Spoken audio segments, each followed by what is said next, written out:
Tense exchange. Activist questions Labour mayor on handling of child safety cases. In a moment that's drawing attention across the UK political landscape, a public confrontation unfolded during a community event this weekend, where independent activist and media personality Tommy Robinson approached a local Labour mayor with tough questions concerning historical child safety cases.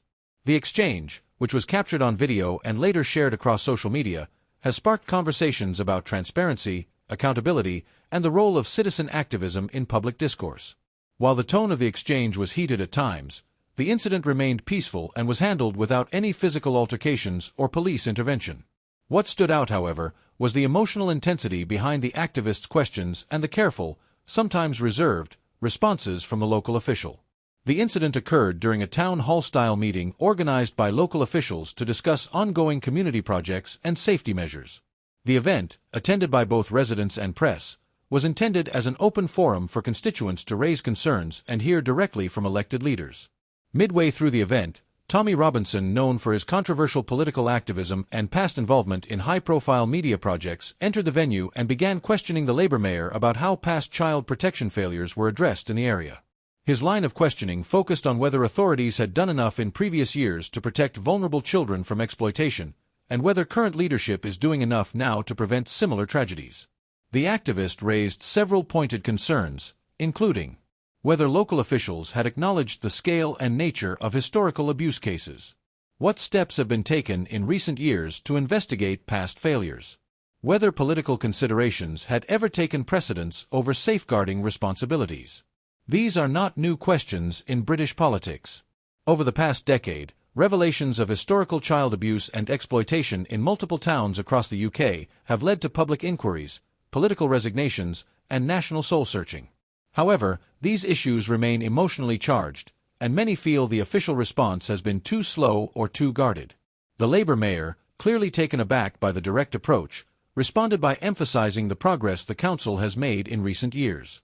"We understand how serious these issues are," the mayor stated. "Our council has worked closely with law enforcement and independent investigators to ensure we're doing everything possible to protect our community's most vulnerable." She added that in recent years, new safeguarding protocols have been implemented, staff have undergone intensive retraining, and community outreach has been expanded. "We must never repeat the mistakes of the past," she said, "but we also have to work together, respectfully, if we want to move forward." What unfolded was not merely a one-on-one argument, but rather a reflection of a broader national conversation, one about how much trust the public still places in institutions that have previously fallen short.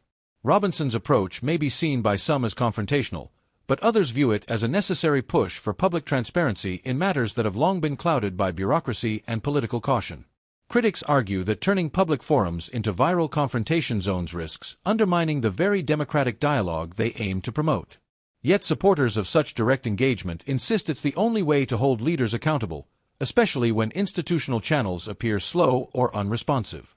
The mayor, for her part, remained calm under pressure, reiterating that she welcomed scrutiny, but called for respectful and fact-based dialogue. As clips of the exchange circulated online, public reaction was swift and mixed. Some viewers applauded the activist for asking questions they felt had been ignored for too long. Others criticized the tone and timing of the questioning, arguing that such serious issues should be addressed through formal processes and not impromptu confrontations. On platforms like X, formerly Twitter, and YouTube, the video gained thousands of views within hours, reigniting debate around local government accountability, political activism, and the line between journalism and advocacy. Regardless of where one stands politically, the moment underscores the growing tension between citizens demanding more from their leaders and officials working to regain public trust. The issue of child safety and how institutions handle both prevention and accountability is one that continues to cut across political lines. Experts in public policy say such exchanges, while uncomfortable, highlight the importance of accessible and transparent communication between the public and elected officials. Dr. Elaine Carter, a governance analyst, noted, "We're seeing more instances where traditional structures are being challenged by new forms of activism. It's vital that both sides commit to respectful engagement if we're to have constructive outcomes." This latest incident reminds us that public accountability is not a one-time event, it's an ongoing process. While the methods of raising concern may vary, the shared goal should be ensuring that past wrongs are addressed and future generations are better protected. As always, we encourage our viewers to remain informed, think critically, and participate in civic life responsibly. If you found this story insightful, be sure to like, subscribe, and turn on notifications so you don't miss our next deep dive into issues that matter to you. And most importantly, let us know your thoughts in the comments. How should public officials respond when challenged about past mistakes? Let's keep the conversation going respectfully, thoughtfully, and together.